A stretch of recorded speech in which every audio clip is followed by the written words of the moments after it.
Hi dear students, welcome to G Centric. इस unit में time domain analysis जिसमें हम कर रहे हैं ना, तो गेट पॉइंट ऑफ व्यू से जो सबसे महत्वपूर्ण चीज़ें होने वाली है वो होने वाली है फर्स्ट ऑर्डर सिस्टम का स्टेप रिस्पॉन्स। मतलब सर फर्स्ट ऑर्डर सिस्टम को स्टेप देंगे और जो आउटपुट आएगा उसे स्टेप रिस्पॉन्स बोलेंगे। यहाँ से क्वेश्चन बनते हैं, सर फर्स्ट ऑर्डर जो सिस्टम होता है ना, फर्स्ट ऑर्डर सिस्टम की इक्वेशन हमें पता है sir, k divide by 1 plus S tau. k क्या है, टाउ क्या है, आई नो सर। नो, जब सेकेंड ऑर्डर सिस्टम में एंट्री कर रहे हैं ना, तो सेकेंड ऑर्डर सिस्टम में भी सब कुछ देखने के बाद फाइनली एक ही चीज़ पे मुहर लगाएंगे और वो होगी कि सेकेंड ऑर्डर सिस्टम का भी step response gate point of view के लिए एक यू कह सकते हैं कि गेट के एग्जामिनेशन के लिए जो सबसे सटीक कहानी है that is step response of the second order system. लेकिन सेकेंड ऑर्डर सिस्टम में बहुत सारी ऐसी चीज़ें हैं, बहुत सारे पैरामीटर ऐसी हैं जिससे गेट क्वेश्चन पूछता है। वन बाय वन सबको डिकोड करेंगे और समझते जाएंगे अपनी स्टाइल में। सेकेंड ऑर्डर सिस्टम फिजिकली आप फील करना चाहेंगे तो तमाम वो रिस्पॉन्सेस, किसी भी सिस्टम के ऐसे रिस्पॉन्स जिसमें कहीं ना कहीं ऑसिलेशंस इन्वॉल्व हो, सेकेंड ऑर्डर या हायर ऑर्डर की कैटेगरी में माने जाते हैं। तो हम डायरेक्ट की बजाय एक एग्जाम्पल, प्रैक्टिकल एग्जाम्पल से मैं शुरू करता हूँ, थोड़ी सी चर्चा करेंगे, उसके बाद सेकेंड ऑर्डर की हम स्टैंडर्ड इक्वेशन की बात कर लेंगे। जैसे फर्स्ट ऑर्डर के लिए हमने मानी थी कि नहीं k divide by 1 plus S था, वो सिमिलरली सेकेंड ऑर्डर में भी लेके चलना पड़ेगा। लेकिन सेकेंड ऑर्डर में क्या क्या चीज़ें हैं जिन्हें ध्यान में रखने हैं, बस उन्हीं के बारे में क्वेश्चन कर रहे हैं। देखो जरा ध्यान से, आप इंजीनियर्स हो और आपने एक चीज़ जरूर लाइफ में देखी होगी और वो आपके फर्स्ट ईयर में लेबोरेटरीज में एमीटर जरूर देखा होगा आपने, बराबर। अच्छा, एमीटर देखा होगा तो हमारा जो समझाने का आपको मकसद है वो एकदम क्लियर हो जाएगा, एकदम सटीक हो जाएगा। और हम यही चाहते हैं कि जो हम समझाएं आपको वो तुरंत आप समझ जाओ। तो इसके लिए आपका एमीटर का देखना ज़रूरी है, ठीक है साहब। ये एमीटर है और सीधा सा बात है कि इसका जो काम है वो है करंट को मेजर करना। आप इसमें इनपुट करंट दे रहे हैं दैट इज आई, और वो करंट जो है ये एमीटर अपनी स्केल पे शो कर देता है। बिल्कुल करेक्ट है सर। यदि आपने फॉर एग्जांपल हम सेइंग 5 एम्पियर का करंट इसको दिया, तो 5 एम्पियर के बराबर आपका ये जो पॉइंटर है ना, ये क्या हो जाएगा, डिफ्लेक्ट कर जाएगा। यस और नो, डिफ्लेक्ट कर जाएगा कह सकते हैं, या मूवमेंट कर जाएगा कर सकते हैं। जहां भी ये मूवमेंट करेगा, अच्छा ये ऐसे मूवमेंट करा और ये जहां 5 एम्पियर स्केल पे लिखा है वहां पे जाके ठहर जाएगा, तो हमें पता चल जाएगा कि भाई इनपुट में जो करंट दिया है वो 5 एम्पियर है। मीटर का काम सीधा सा है, इसमें कोई आपत्ति नहीं होनी चाहिए आप लोगों। तो मैं क्यों लिया इसको समझाने के लिए, देखिए जरा ध्यान से। जब कभी भी आप इनपुट करंट किसी एमीटर पर लगाते हैं, इसका नाम भी लिख दें ताकि नोट्स में आप समझ पाएं कि ये क्या भला है। जब भी आप एक एमीटर लेते हैं और उसे इनपुट करंट देते हैं, तो क्या ऐसी घटना घटती है कि इस पॉइंटर को मूव होना पड़ता है। यहां पे 3 फोर्सेस काम कर रहे होते हैं, या 3 टाइप के टॉर्क काम कर रहे होते हैं इसके मूवमेंट के लिए। क्या है वो जरा ध्यान से देखो। जब आप इनपुट 5 एम्पियर करंट दिए, तो ये जो पॉइंटर है जो कि अपनी 0 पोजीशन पे है, इस पे एक टॉर्क लगता है बिकॉज ऑफ दिस करंट। इसके अंदर का जो मैकेनिज्म है वो ऐसा है कि इस करंट की वजह से अंदर फोर्स प्रोड्यूस हो रहा है या टॉर्क प्रोड्यूस हो रहा है, और वो टॉर्क इसको डिफ्लेक्शन दे रहा है, और उस टॉर्क को हम डिफ्लेक्टिंग टॉर्क बोलते हैं। क्लियर है, कोई दिक्कत नहीं है, एकदम मक्खन की तरह क्लियर कहानी। सर इनपुट दिया, इनपुट ने कुछ ऐसा लोचा किया कि डिफ्लेक्टिंग टॉर्क प्रोड्यूस हुआ। ना डिफ्लेक्टिंग टॉर्क प्रोड्यूस होने के बाद अपने जो पॉइंटर भाई साहब है वो उस टॉर्क की सहायता से मूवमेंट कर रहे हैं, अपना स्केल पे कर रहा है। कितना, जितना इनपुट 5 एम्पियर की वैल्यू है उतना ये करेगा। तो 5 एम्पियर पे ये पहुंच के रुक क्यों गया भैया, हैं? इसको किसने रोका? तो इस पॉइंटर में अंदर ही अंदर एक और टॉर्क काम कर रहा है, और उस टॉर्क को कहते हैं tau C, controlling torque. Controlling torque spring के फॉर्म में लगा हुआ है। मतलब ये कि ये जो पॉइंटर है यहाँ पे ये स्प्रिंग लगी हुई है, समझ लीजिए। पॉइंटर जैसे ही मूव किया ये स्प्रिंग खींच रही है, एक्सपांड कर रही है अपने आप को। तो इस पॉइंटर पे इधर की साइड फोर्स लग रहा है, ताकि जब इनपुट हटा दिया जाए तो इसको वापस जीरो पर भी तो लाना है। कौन लेके आएगा? कंट्रोलिंग टॉर्क लेके आएगा।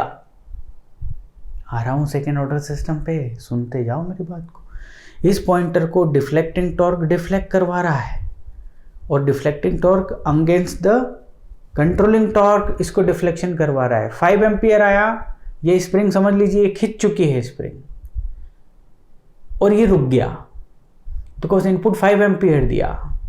इस पर्टिकुलर पॉइंट पे tau C is equal to tau D, deflecting torque is equal to controlling torque. Deflecting torque 5 ampere के बराबर है, कंट्रोलिंग टॉर्क भी 5 एम्पियर के बराबर है।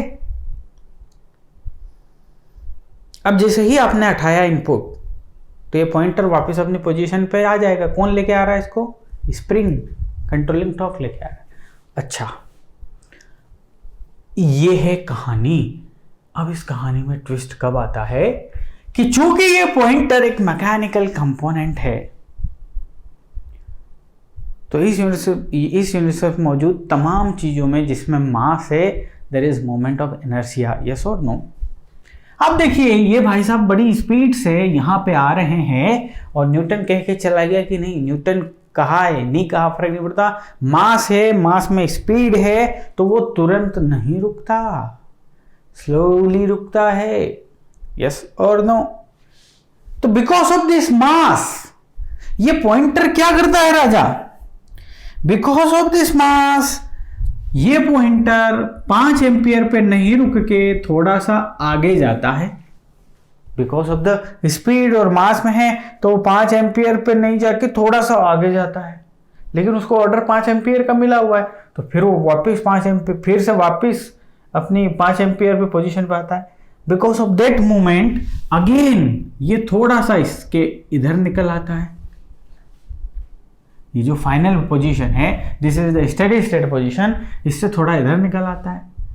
फिर इसमें गति है, मोमेंट है, और उसको 5 एम्पियर पे सेटल होना है। फिर ये इधर की साइड आता है, फिर ये थोड़ा इधर आता है, फिर बैक, फिर और फाइनली सेटल डाउन हो जाता है 5 एम्पियर का। मतलब 5 एम्पियर पे बेटा ये ऐसे ऐसे ऐसे ऐसे ऐसे करता है, ऐसे ऐसे करता है 5 एम्पियर। यस, 5 एम्पियर पे ये एकदम स्टेडी नहीं होगा। 5 एम्पियर पे ये 5 एम्पियर पे ऐसा टॉगल ऑसिलेट्स करेगा, और किसके इर्द गिर्द ऑसिलेट करेगा? उसकी फाइनल वैल्यू, उसकी steady state value. This is nothing but the steady state value. Yes और नो? स्टेडी स्टेट मतलब वो जिस पे उसको सेटल डाउन करना है, उस पर्टिकुलर पोजीशन के आसपास ये ऑसिलेट करने लग जाता है। तो इसको ऑसिलेशन को मिनिमम करने के लिए, रोकने के लिए, इसके अंदर एक और टॉर्क काम कर रहा होता है, उसे कहते हैं डैम्पिंग टॉर्क। और वो कैसा होता है? वो ऐसा होता है कि जैसे ये पॉइंटर आगे बढ़ रहा है ना, तो बिकॉज ऑफ दिस एक पिस्टन समझ लीजिए, एक पिस्टन टाइप का स्ट्रक्चर है। अच्छे से बनाऊंगा मैं, टाइम भले ले लूँगा लेकिन अच्छे से बनाऊंगा। ये ऐसा पिस्टन टाइप का स्ट्रक्चर है, और इसमें लगा हुआ है, ये सिलेंडर है, and this is the piston, and this piston is connected with this pointer. Pointer जैसे ही मूव करता है ये पिस्टन इस साइड बढ़ता है, और इस साइड बढ़ने के कारण ये इस एयर को कंप्रेस करता है, तो ये एयर उसको बाहर फेंकने की कोशिश करती है। तो यहाँ से इस पे एक लगातार फोर्स बना होता है, या टॉर्क बना हुआ होता है पॉइंटर पे, उसे कहते हैं डैम्पिंग टॉर्क। और उस डैम्पिंग का मतलब ये है, डैम्प किया हुआ है। डैम्प मतलब कि भाई तू अपनी पोजीशन पे आके चुपचाप वहीं ठहर जाना, आगे इधर उधर ऐसा वैसा करने का नहीं, ऑसिलेशन करने का नहीं। तो ऑसिलेशन ना करे और फाइनली 5 एम्पियर पे ये सेटल डाउन हो जाए, ताकि आप एमीटर में रीड कर पाए अच्छे से कि 5 एम्पियर पे रुक गया है pointer, 5 ampere is the answer. अब यदि मान लो वो डैम्पिंग फोर्स नहीं हुआ ना, तो वो जो पॉइंटर वो इतना ऑसिलेट करेगा, पता चले आधे मिनट तक तो वो ऑसिलेट ही कर रहा है और फिर ठहर रहा है। तो आधे मिनट इतना टाइम किसके पास है भाई साहब? तो डैम्पिंग उसके अंदर इंट्रोड्यूस कर दिया गया है, तो यहाँ पे एक और टॉर्क लगा हुआ है, that is the damping torque. तो 3 टाइप के टॉर्क इस मीटर में काम कर रहे हैं बेटा। डिफ्लेक्टिंग टॉर्क, जो कि उसको डिफ्लेक्ट करवा रहे हैं, and this is nothing but the controlling torque, and damping torque. ये 3 टाइप के टॉर्क की वजह से इस मीटर में मूवमेंट हो रहा है। अब हमने बोला कि जो ऑसिलेटरी टाइप का नेचर है ना, ये सेकंड ऑर्डर को रिप्रेजेंट कर रहा है। तो इस पर्टिकुलर इनपुट 5 एम्पियर के लिए, इस पर्टिकुलर 5 एम्पियर के लिए ये है आपका सिस्टम, और इस सिस्टम से मिल रहा है हमें आउटपुट, ये दिस इज द आउटपुट। तो ये जो सिस्टम है ना, ये एक सेकंड ऑर्डर का सिस्टम है भाई साहब। क्यों सेकंड ऑर्डर का सिस्टम? कि इसके आउटपुट में हम देख रहे हैं कि यार कुछ ऑसिलेशंस टाइप की कहानी दिखाई दे रही है यार।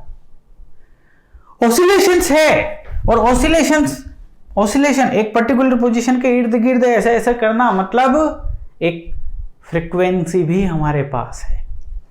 तो यहां पे 2 पैरामीटर हमारे पास इंट्रोड्यूस होके आ गए। Number 1, at the final stage हमारे पास ओमेगा एन है, और ये ओमेगा एन है हमारे नेचुरल फ्रीक्वेंसी ऑफ ऑसिलेशन। कहां से आया सर? है सेकेंड ऑर्डर सिस्टम के नेचर में बाय डिफॉल्ट ऑसिलेशंस है, मतलब फ्रीक्वेंसी ऑफ ऑसिलेशंस है। ऑसिलेशंस को कैसे प्रकट करेंगे? उसकी frequency of oscillations.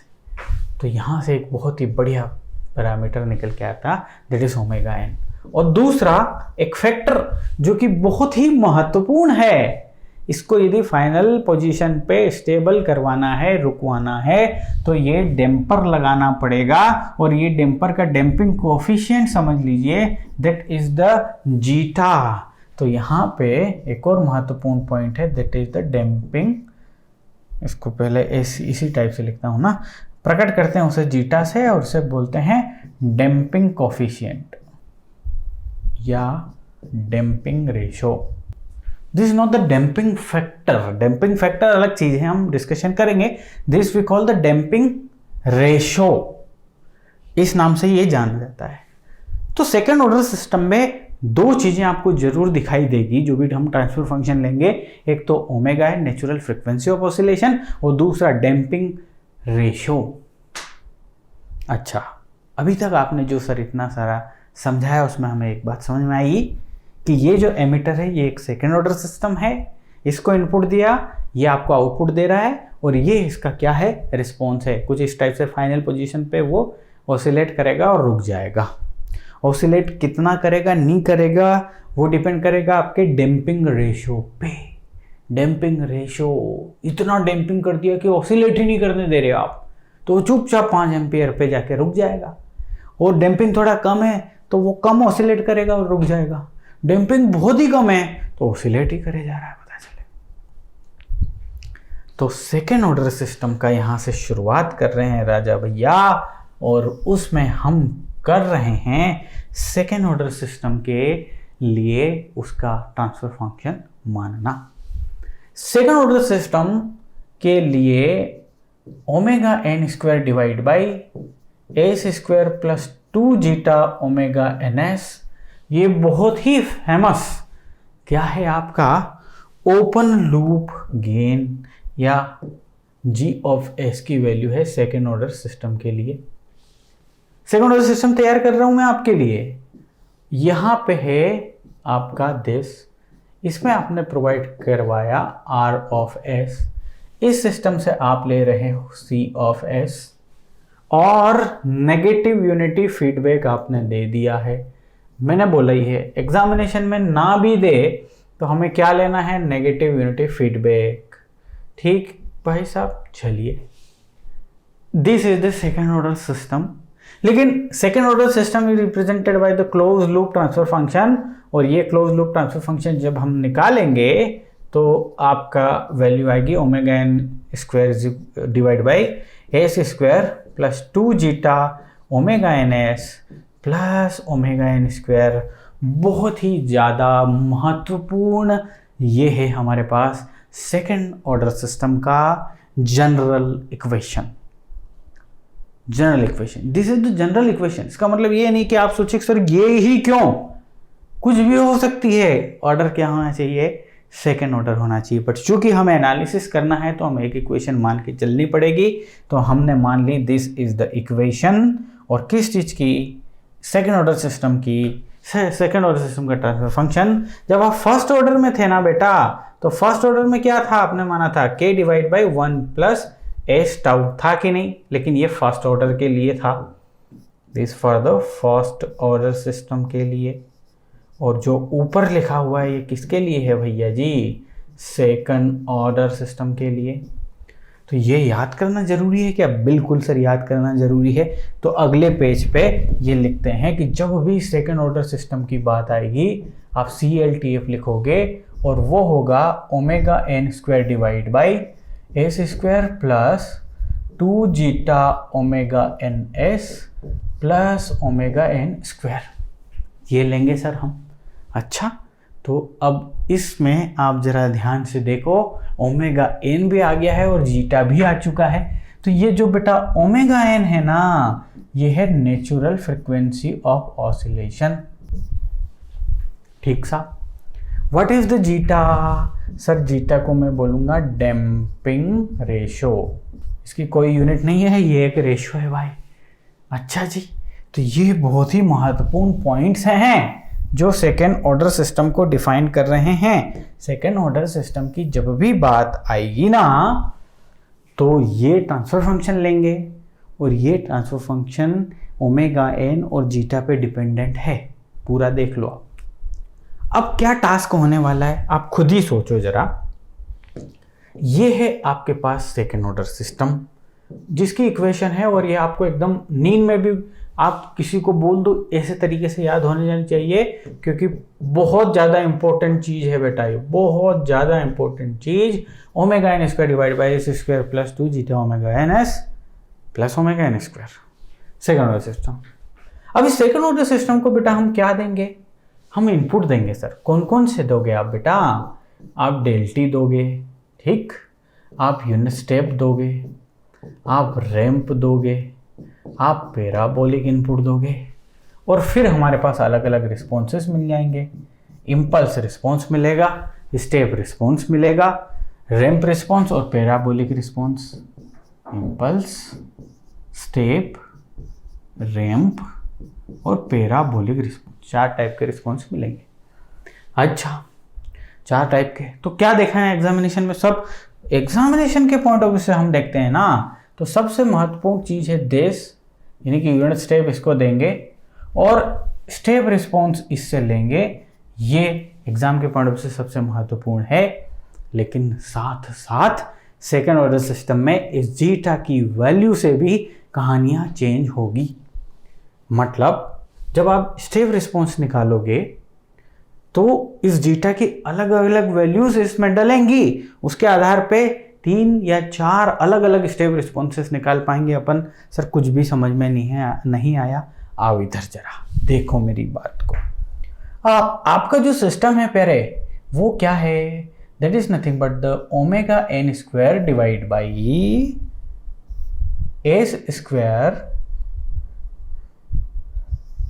Square plus 2 zeta omega N S plus omega N square this. अब देखो ये सेकंड ऑर्डर सिस्टम है, इसके यदि पोल्स आप देखोगे तो कहाँ से मिलेंगे सर, ये डिनोमिनेटर इक्वेशन है, इसको इक्वेट 0 करोगे तो हमें क्या मिलेंगे, इसके सेकंड ऑर्डर सिस्टम के पोल्स मिलेंगे। इस इक्वेशन को ही हम बोलते हैं बेटा क्या, कैरेक्टरिस्टिक इक्वेशन। ये कैरेक्टर को सिस्टम के कैरेक्टर को कौन बताएगा, किसी भी क्लोज लूप कंट्रोल सिस्टम के कैरेक्टर को उसके पोल्स बताएंगे, और दिस इक्वेशन के रूट्स ही पोल्स हैं। इस इक्वेशन को हमने कैरेक्टरिस्टिक इक्वेशन बोला। तो जरा देखते हैं इक्वेशन क्या बनती है, S square plus 2 zeta omega N S plus omega N square is equal to 0, this is the equation. आइए जरा इसके रूट्स फाइंड करते हैं। तो इसके जब रूट्स निकालोगे आप S1 एंड S2, तो फॉर्मूला आपको पता ही है, मैथमेटिक्स में पढ़े हैं, माइनस बी मतलब minus 2 zeta omega N plus minus B square minus 4AC। So B square क्या है बेटा, सर बी है यानी कि 2 जीटा ओमेगा एन इसका square minus 4ac, so this is nothing but 4ac divide by 2a, so here it is 2a की value है 1। दो रूट्स निकल के आ रहे हैं, s1 एंड s2।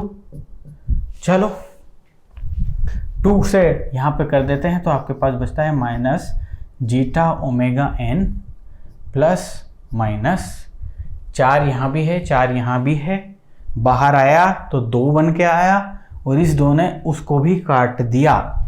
अब अंदर आप देखोगे तो बचेगा क्या, zeta square omega N square minus omega N square. ठीक, अब ओमेगा एन भी बाहर आ जाएगा, so s1 and s2 is equal to minus zeta omega N plus minus omega N, this is nothing but zeta square minus 1, zeta square minus 1, these are the poles. तो ध्यान से यदि आप देखोगे तो आप पाओगे कि इस कैरेक्टरिस्टिक इक्वेशन के रूट्स हैं या क्लोज लूप कंट्रोल सिस्टम के जो पोल्स हैं, S1 उसकी वैल्यू है minus zeta omega N plus omega N zeta square minus 1।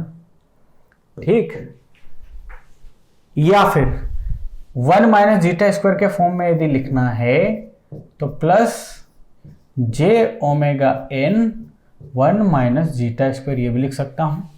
यहां से माइनस कॉमन लिया तो ये बन गया 1 माइनस जीटा स्क्वायर और माइनस 1 का under root is nothing but the J आ गया। सो ये एक रूट हो गया हमारा, और दूसरा जो रूट हो गया वो हो गया minus zeta omega N minus J omega N 1 minus zeta square. ये 2 रूट्स हो गए आपके सिस्टम के, जिस सिस्टम को आप यूनिट इनपुट देने आपका इंपल्स इनपुट देने वाले हो, step input, ramp input, parabolic input. तो देखो जरा, ये जो पोल्स की लोकेशन आएगी ये तो डिपेंड कर रही है किस किस पे, पूरा का पूरा जीटा और ओमेगा एन की वैल्यू पे डिपेंड कर रही है जी। अच्छा, बिल्कुल करेक्ट बात है ये तो। अब देखो जीटा की कौन कौन सी वैल्यू मिल सकती है।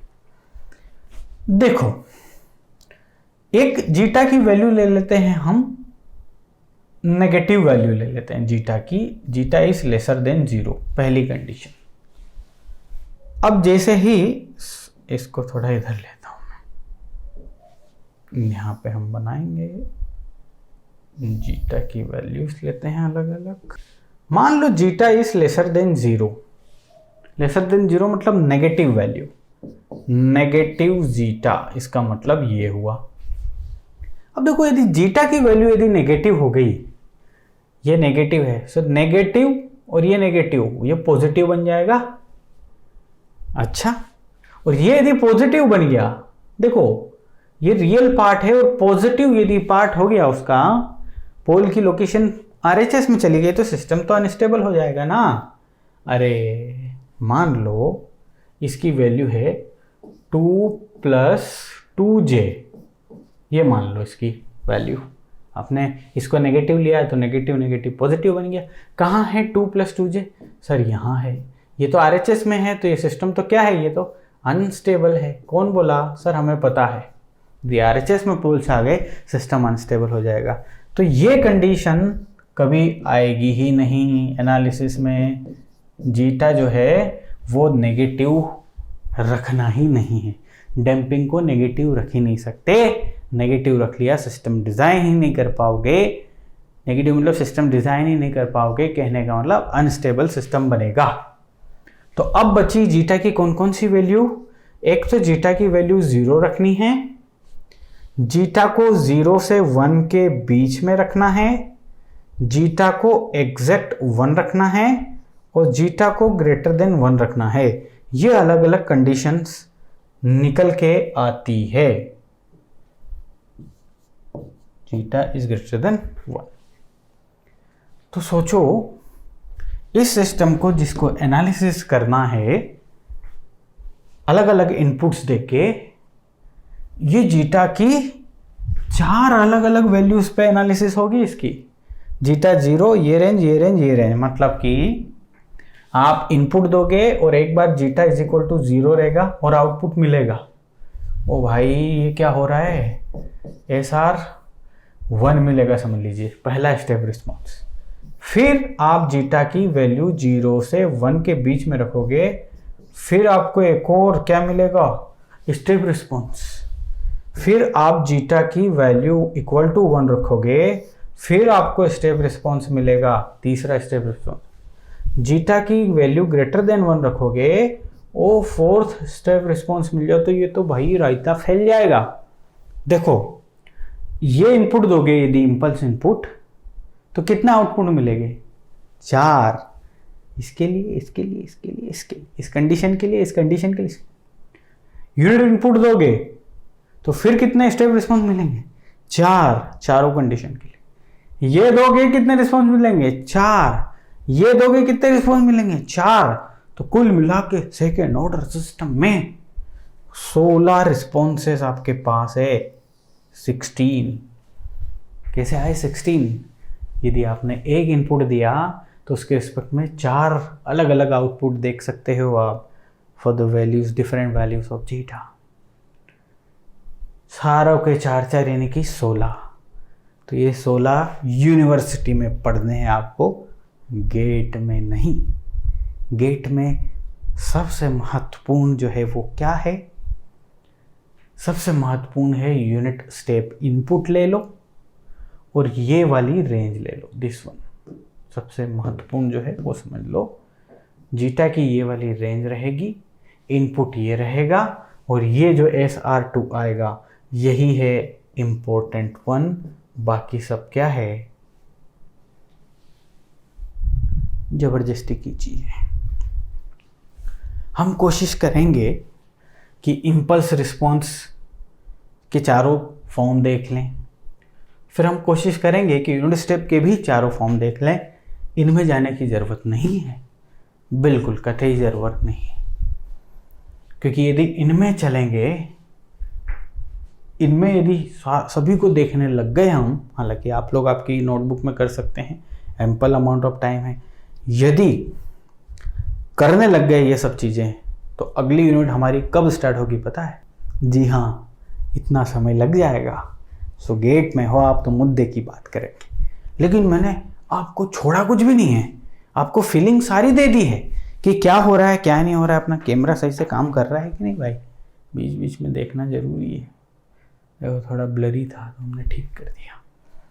अच्छा जी, तो समझ में आया हम क्या बोल रहे हैं, सारी चीज़ें क्लियर हैं? Okay sir, everything is clear. तो आगे बढ़ेंगे। Omega N natural frequency of oscillation है और this is nothing but the damping ratio है। एवरीथिंग इज़ क्लियर, एकदम बखूबी तरीके से मैंने यहाँ समझा दिया है, कॉन्सेप्ट आपको पूरा क्लियर है। सेकेंड ऑर्डर सिस्टम कहाँ से आया, पूरी कहानी क्या है। ओके चलो, तो अब हम सेकेंड ऑर्डर सिस्टम उठाएंगे प्यारे बच्चों, और सेकेंड ऑर्डर सिस्टम में हम लेंगे जीटा की अलग अलग वैल्यू पे समझने की कोशिश करेंगे। ठीक है, आई थिंक ये लेक्चर हो चुका है बहुत बड़ा, तो अगली क्लास में मिलके यहीं से आगे बढ़ेंगे। Bye bye.